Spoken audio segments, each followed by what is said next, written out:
Welcome to Disrupted Science, the occasional conversation between the authors of the upcoming book, How the Internet Disrupted Science, now available for pre-order.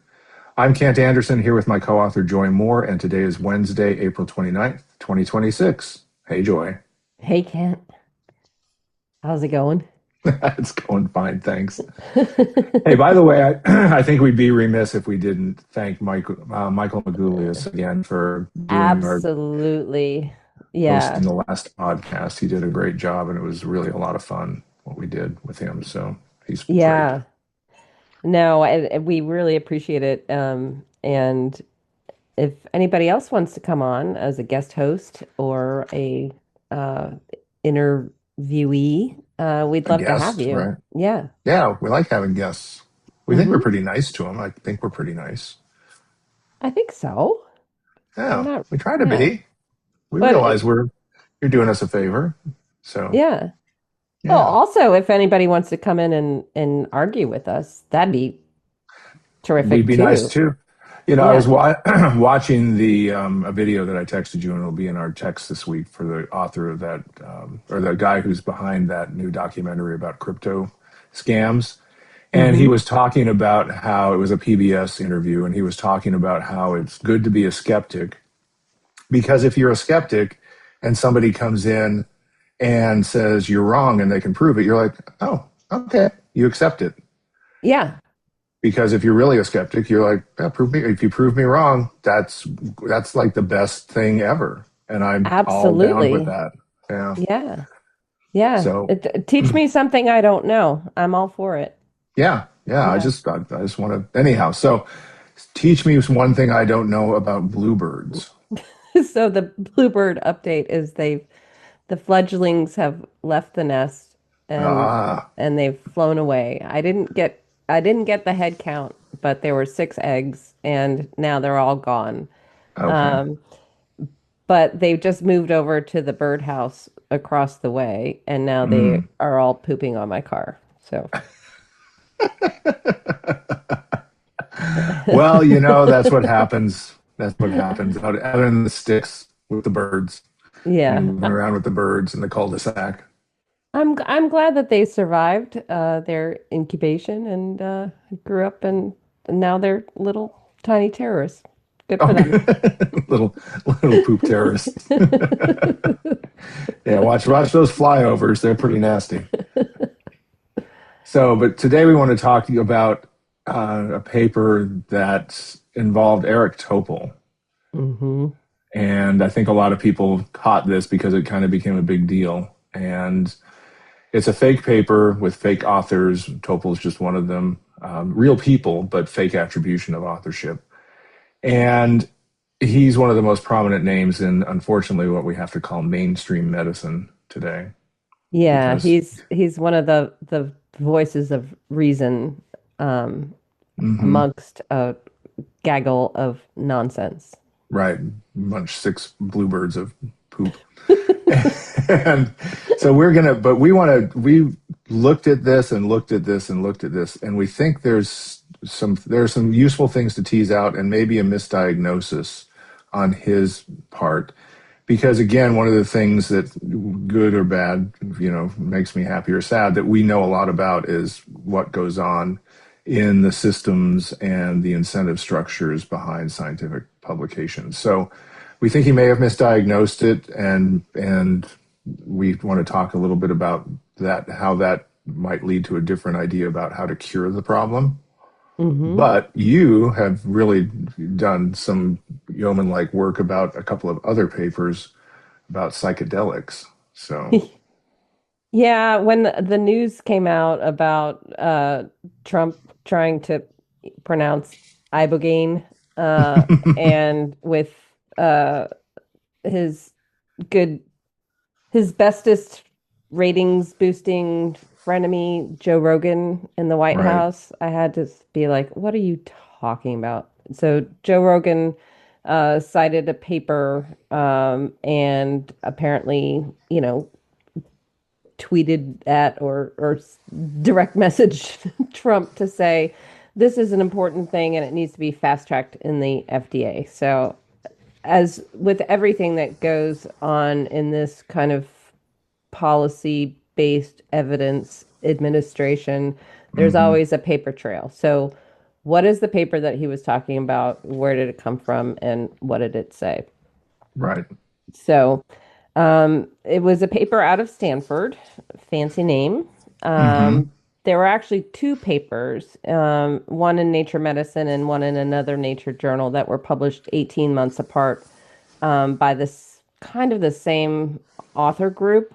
Right. But it had the same last author and the same corresponding author, correct? Yeah, Yeah. yes. And So the title, who was the same person? who was the same person? Yes. Hmm.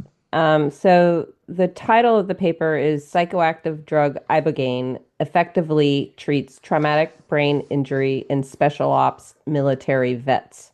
Now, is that the title of the paper or the press release? Oh, sorry, that's the title of the press release. You are Right. correct. Yeah. Yeah. I don't have the title of the paper at hand, but this is this is the headline that got Joe Rogan's attention, Right. is that psychedelics, veterans, good stuff. Right. Let's go all the way to the White House. Right. The paper, In the midst of the Iran war, an yes, unpopular war. Right. yeah. And it was a small study. It was 30 military vets, reported positive outcomes, which is great. And I hope it's helpful for people. But this is not the way we normally fast track drug approvals through the FDA, and and and it opens the window for a lot of other kind of psychedelic drug approvals. Again, I'm not Yeah. a doctor. I don't know if it's good or bad, Well, but let's talk about, there are a couple of other issues that, because we both looked at this, that so those 30 military vet patients were all male. mhm, It was the same 30 in both studies from all we can tell. mhm, The first study, both studies were actually very tentative in their conclusions when yeah, you read the actual papers. And this happens all the time. Once a press that office or a journalist who with a wanting to get clickbait out there, whoever has an attention economy goal, all of a sudden these preliminary findings become very definitive. right. And Uh, that can be just a whipsaw kind of thing for science because the author was actually, if you read the paper, it's kind of like, yeah, this bears further research. We got these kind of indirect, potentially positive readings from the people receiving ibogaine, but we aren't sure they're how they relate to this or that or the other thing. So, bears further research. Yeah, and Yeah. like any good paper, Right. and we should mention that, very sadly, the senior researcher has since passed away. He took his life, um, and so he's not here to, you know, to talk about what's going on with his research. Right. But why are they doing it now? And I think, Mm-hmm. and the context of cherry picking certain scientific articles is always really interesting. I mean, I probably spend way too much time reading news and saying, okay, where did this paper come from, and why is it this one, and why is it now? Folks, And we have some classic Google Docs in stored on ice in case we ever need them. yeah, oh gosh, yeah, the forensics on my computer would be scary. Um, um, but why are they doing it now? Yes, because of the war, but also once you dig a little bit deeper, it's about money. It's about Hmm. politics and money. And so the fast track for this executive order for FDA approval of a single drug for a single indication is based on money going to Texas, where Hmm. Joe Rogan also happens to live. Hmm. Hmm. And so let me read you a quote, from this is from the Microdose Substack, who Okay. tracks a lot of these things.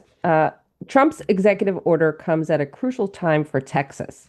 In December, UT Health Houston and the University of Texas Medical Branch at Galveston were awarded $50 million from the state of Texas to lead the Ibogaine clinical trials. At the time, a drug developer partner stipulated had not been confirmed. On March 31st, Lieutenant Governor Dan Patrick and House Speaker Dustin Burrows announced that Texas would lead Ibogaine clinical trials without a drug developer and said that they intend to fully fund this program. On that same day, Perry and Hubbard went in to record Rogan's podcast. Mm-hmm. In an interview with Microdose, Hubbard said he and Perry had high hopes for advancing psychedelic reform in Texas and beyond, based on Health and Human Services Secretary Robert F. Kennedy Jr.'s support. But Hubbard felt that there were people in President Trump's administration who opposed psychedelics. He said that in a... Can't have that. No, you can't be against psychedelics. And so that's where Rogan came in.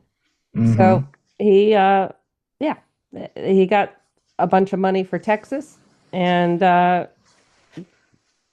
Well, I mean, so the executive order was to basically just bypass anybody with qualms about deploying psychedelics in this program for Texas, and made it and just cleared the path so the $50 million could go straight out to fund all of these people. Yeah, and they're doing it. They're doing it through ARPA, not through the NIH, not through NSF. It's a runaround funding, and they concluded by saying Texas will likely be joined by other states that have passed similar Ibogaine bills. Right. So it's an Ibogaine boondoggle done for politics and political points in the midst of an unpopular war, and to give money to Texas because there are a lot of electoral votes there and a lot of supporters and Rogan is there too, and a lot of Trump's political allies. So there you go. And this is all happening at the same time that we all know that they have slashed funding for VA benefits, VA hospital research to go to veterans. They're picking on one drug for one indication with a small sample size, while they are also, the other day I heard Pete Hegseth say that uniformed military people don't have to get the flu vaccine anymore. Right. Like, so that's George Washington was an idiot to even start that whole trend. Yeah. Not to mention, I don't know, World War II and, things like that. Military preparedness and. Yeah. So they're just, it's just obnoxious. And so they keep cutting money for things that will help people, and they're dumping money into things that will help themselves. Yep.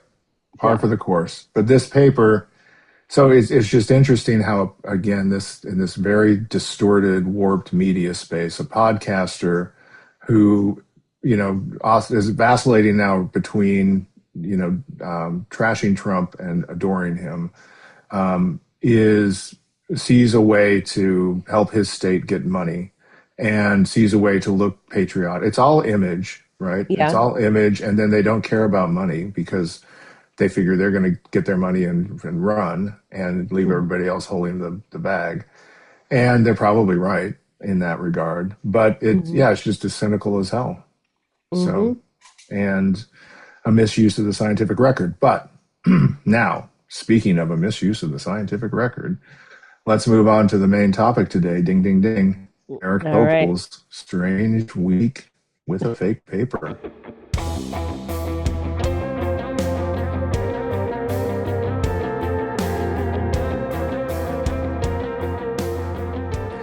So last week, a weird set of events unspooled, starting with Eric Topol, the famous physician researcher podcast host, who is currently all about longevity, finding his name falsely attributed to a paper from a publisher nobody had ever heard of. It also revealed a new special combo scam by a fake publisher that we think is worth diving in. So Yep. let's talk about it. And so This, the paper was, of course, a systematic review, like all the good fake papers are. yeah, can we talk about that for a minute? Yeah, please.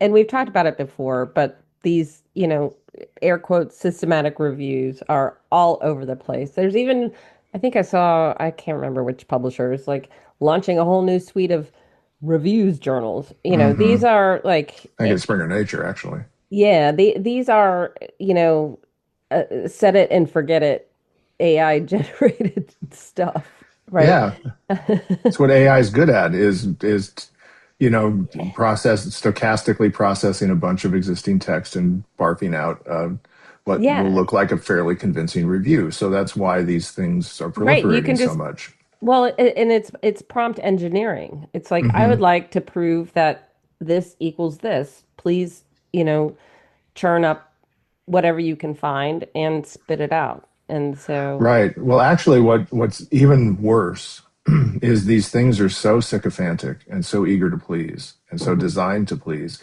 that, in my experience, you only need to put in a couple of words, and it assumes that you want something, you want to prove an association or prove a positive result about That's that topic. true. You Yeah, don't need it to engineer prompts at all because the system's engineered to make you look good and feel good. or tell you what they think you want to know. So, Hmm. Yeah. Um, and then But these papers also cite lots of other papers, so that's hmm. creating this mountain of citation slop on Yep. top of it, Yep. that's getting counted and things like that. So yeah, these are weird book reports. But anyway, let's go back to Eric Topol and how he was maligned by this fake paper. He posted about it on Blue Sky, and Hmm. he made some like, we've got to do something about this. And you Right. and I were like, all right, let's look into it. Yeah. So, of course, the paper was all about AI integration in digital health systems, and it was written by an AI. So it's totally circular. And then I went on the other day after this all happened, and I put in something to Chat GPT, and I said, "Write me a paper as if Eric Topol has written it." Oh, And yeah. it wrote me a paper on on basically the same topic. Oh, okay. So Yeah. yeah. So this is how easy it is. I mean, these systems know famous authors and they Hmm. know what they write about, I mean, I'm using know knowingly. Yeah. They've Well, they've they have they've indexed. inferred correctly. Yeah, they've indexed what has been written, and these are text extruding machines who Right. know how to mimic mimic what's been written before. Right. So when this happened, so he wasn't the only author falsely attributed, but he's the most famous one. So he wrote, "This is a fraudulent paper, AI generated. My name was used as an author and I had nothing to do with it. Never saw it until today." And then the URL is interesting. It's e-pubmed.co.uk. And if you go back, that's a problematic URL that has been associated with a lot of, well, I don't know how many, but it's been taken down a couple of times Hmm. for various reasons. And I didn't go back and examine all the reasons, but the fact that there are these big gaps that suggests that it was a problem in the past. But then he also said this journal should be reported, Right. which raises the question of to whom? Well, he also called out the editors, right? Right, The right, yeah, yeah, editors yeah, and the journal. So there's no editors, and there's no journal, right? right, right. It's And, all pretend. there's nobody to report it to.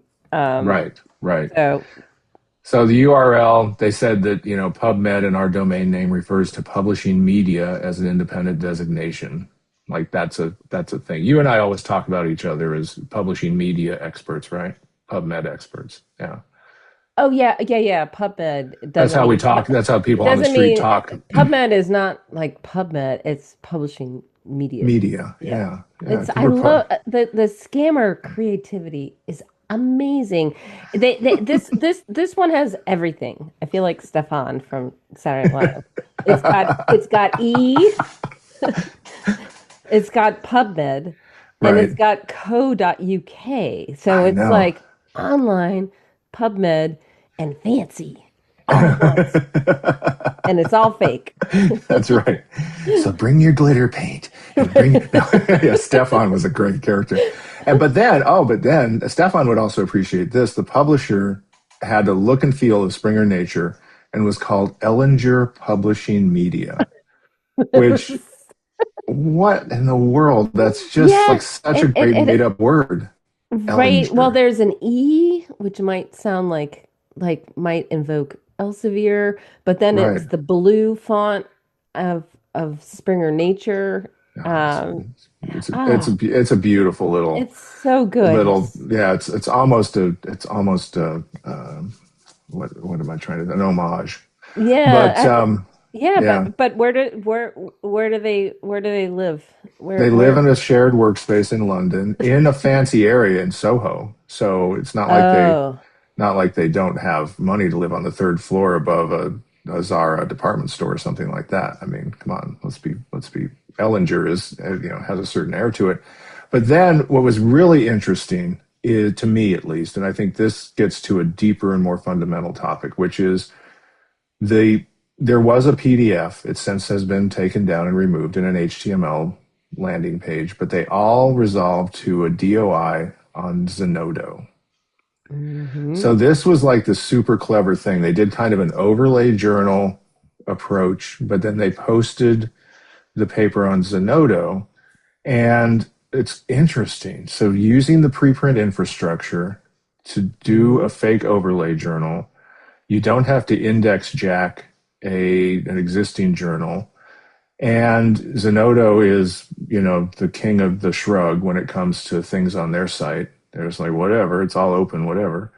And but then because it was Eric Topol, he actually did get people to like step up and address Hmm. the issue, which is another problem here. This is the kind of thing that we keep seeing, which is a failure of governance. When we have um, people of eminence or actual legal findings leading to us doing the right thing, but we don't do the right thing ourselves.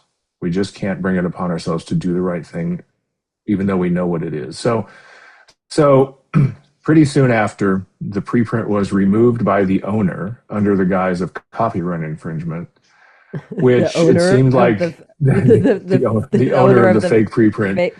Okay. So Terminator, I guess. I guess Terminator came back in time and removed it. um, but Zenodo allows things to be removed within 30 days. And there was no APC charge. There was no risk of So money laundering. it's just gone. There's no notice that it ever existed. It's like Right. it's just a hard delete. Whoops, Yep. you know. Yep. It's Yeah. gone. It's been removed. I have a download of it, but that's what it was. So it also claimed support from three funders, including Welcome Trust, and I love that. which just The AI bots, they are so good. They are so good. Yeah.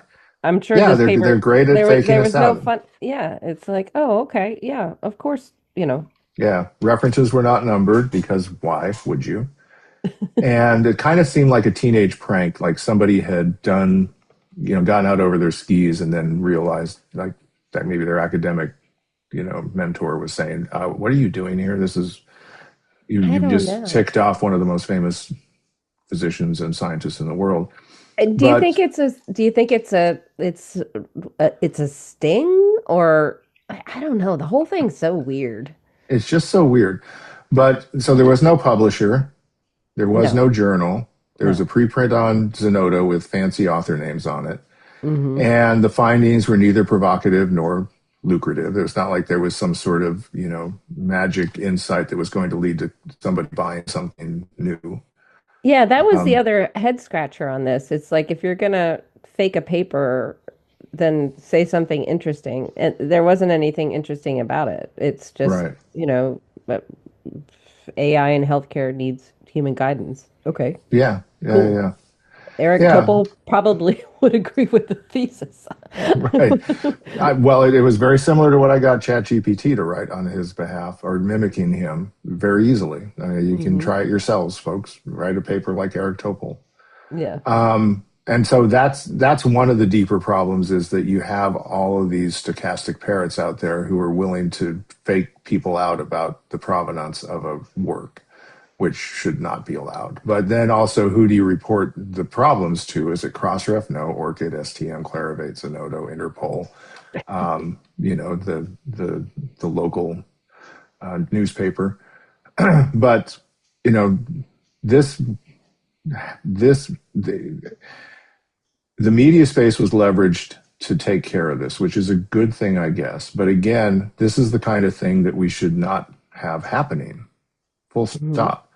And we are not governing this space well if this kind of thing happens. But here's where we get into the misdiagnosis, right? Yes, we With we would like to give our second opinion to Dr. Topol.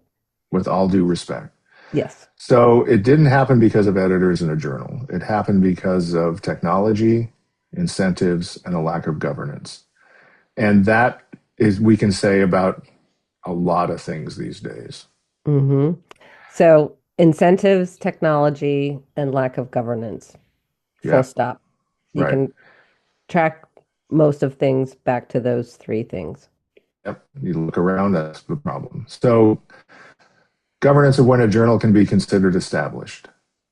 It used to be you had to jump through hoops, you had to get certain sign off before you could establish a journal, before people would believe it existed. And you don't have to do that anymore. No. Zenodo, Yeah. Well, I mean, it's always a two-parter, right? You establish a mm-hmm, journal, but it doesn't count until it's indexed.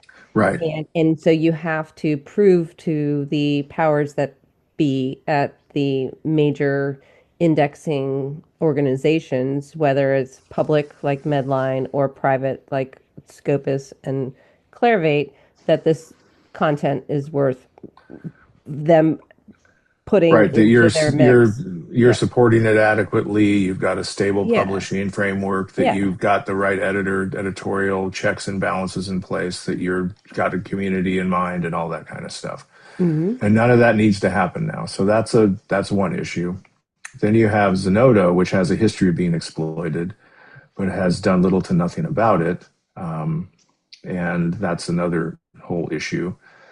But here's to me the kind of the crux of the matter, that it got a DOI, and Yep. that's the only real thing in this, right? It was a That's real such DOI, a good point. Yeah, everything was fake except for that DOI.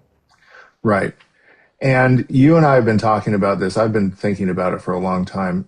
The DOI, whether CrossRef, EdPence, and whoever wants to believe it, and their board, the DOI is now a brand, Hmm. right? That formulation of 10 dot whatever slash whatever is a branded element. We've seen gaslight journals mimic that in order to fool people. We've seen pseudoscience grifters using it in their listings of scientific information that they pay to play publishing, that they've put in MDPI and Frontiers journals to give the false air of certification and reinforce this whole idea. We've seen predatory publishers boast about it on their websites. When they get a DOI, we now have a DOI, like they've Yeah. passed some sort of certification Yeah, barrier. that's it's the major marketing. It's like, okay, yeah, we can pay us and we'll get you a DOI. Woo. Right. And the only time I've seen Crossref respond to a predatory publisher was when the FTC came down on Omics and they revoked Omics's membership, which Hmm. I thought might be the beginning of a good trend where they might start scrupulously examining their membership roster to eliminate predatory publishers. But that never happened because that's just not in their incentive structure. So they don't want that role. But here's the thing: they don't get to choose when Okay. the well. Explain that. Yeah. Okay, so I will, because this is something I feel strongly about. When you have brand, you don't own it. Your customers own it. The market owns it. And you have to accept what the market is saying about your brand. And what the market is saying about the CrossRef DOI brand is that is a certification element. And so you need to take that in and treat it as a serious condition of you managing that brand. Mm-hmm. And if you're not going to manage a certification element as a certification element, then you're abdicating your responsibility with that brand. And so that's the problem of having a brand. It's both the pro and the con. You have something that has a lot of power in the market, but you don't own what it means. Mm-hmm. So if you're on the CrossRef board and you're like, well, we don't intend it to be that, not your choice. Yeah, it's Yeah. gone on too long. And the other thing I've been thinking about is that the CrossRef is a an organization that's funded by its member constituents who Mm-hmm. pay into um, the operations to create and distribute these DOIs, and they do a lot of other things. That's very Right. simplified, Right. but there are voting members, and there are some who pay more than others Mm-hmm. who could make different decisions. But I don't know that they want to, because if you point the finger at one member, then somebody else could point a finger back at you. Mm-hmm. And I think that's part of the whole situation here. Is I don't want to, I don't want to tattletale on, you, because somebody might end up tattletaling on me, and then how's this going to break down? And it seems like Right. it's easier just to give them out and take the money That's to all support the correct. organization than it Yeah. is to be discerning or start to have a point of view. Yeah, So, absolutely. But that's the cyber libertarian point of view is that, yeah, we're just enforcing a technical, we just are filling a technical role. right. But what this indicates is that you're doing more than that. You actually have a brand on the market, and when somebody sees a DOI, they think that that's a trust marker. Hmm. They think that's a certification marker, whether you like it or not. Crossref, that's just how Yeah. it is. I've managed a lot of brands, and what like one of the Ben McKenzie talks a lot about the U.S. dollar. It's a Yeah. brand, Yeah. but you know what? It's a brand also associated with What? drug running. I mean, you see a lot of dollar bills in movies about crime because it Hmm. is the world's most prominent and most stable currency. And so a lot of people want to traffic in it who are up to no good, right? They want cash and all of that. So that's a brand element of the US dollar. And they can't control Yeah. that, but they try to, right? They try Hmm. to control counterfeiting. They try to control, all the crimes that are being done with it. But you have a brand, Crossref, that you can control much better, and you need to accept that it's a brand. The other thing that's interesting, I looked at their DOI resolutions over time, Yeah. How's that going? and well, it was shocking. I saw something I didn't expect to see. That's for sure. So the growth over time was kind of gradual until this year, and then it almost doubled. And I don't know Yeah. why that is. And I think it's Uh, because AI is dumping a ton of papers yep. out there, and they're all getting DOIs. And Yeah, and they're getting DOIs via preprint servers in addition to the hmm publishers, hmm right? And so, yeah, I'm looking at this chart. yeah, Wow. we'll put it in the post, and that's that's astounding, isn't it? Yeah, it went from under 2 million to almost Four and a half. four and a half Yeah, this very year.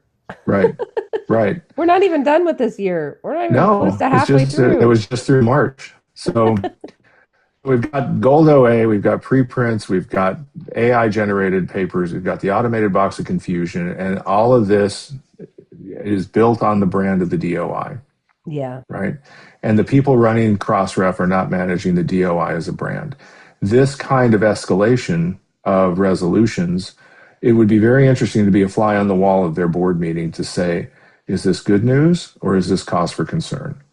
If Mm. you're looking at the organization Can only you, as a, but also, like, I hope they've got a lot of servers because that's a lot of yeah, traffic. well, so if you're looking at it as only a technical execution of a resolution service, right? Mhm. You may be like, well, this is great because look at all the money that's coming in, but now we have to spend some of it on some new cloud services or servers or whatever, right?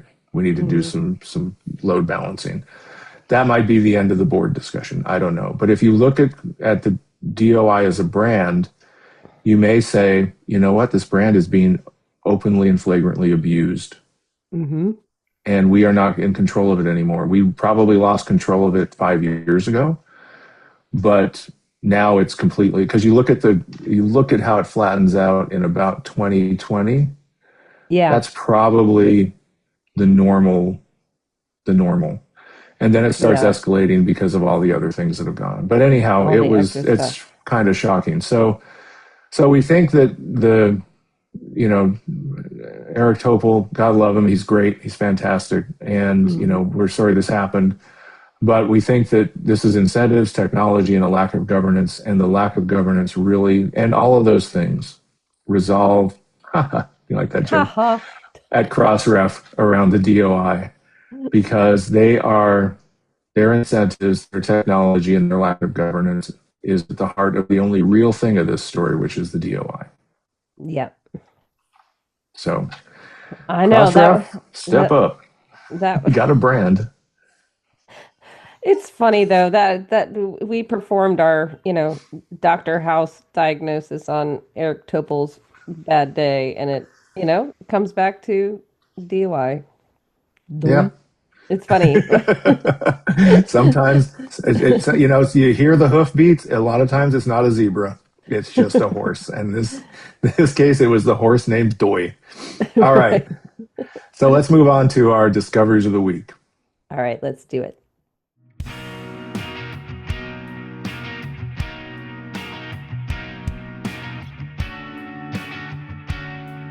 All right. Discoveries of the week. Joy, you get to kick this one off. So get us All going. right. So, do you follow elite fishing tournaments? Shockingly, no. Okay, good. Neither do I. But there is some big news in the world of bass fishing this Mm, week. Christine Fisher, Fischer, okay. Phew. is a fisher lady, and she's the first one to qualify for the Bassmaster Elites tournament.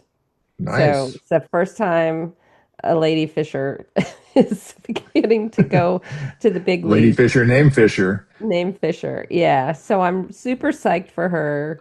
But it's got the world of fishing, turned upside down. Oh, how's she gonna do? But she learned to fish for bass in her kayak and she built a Mm, YouTube channel and she was really good. And now she's got a boat. But hopefully she will be a contender for the $100,000 award for getting the most wow. weight on 5 fish. So Wow. There's some real money yeah. in that Yeah. Bassmaster Elite world. Yeah. Talk about women in sports and Yeah. this is the flip side is, it's just Yeah. a girl who's good at fishing. So good luck, Christine. I'll be Yeah. watching. Awesome. That's great. Have you ever fished out of a kayak? No.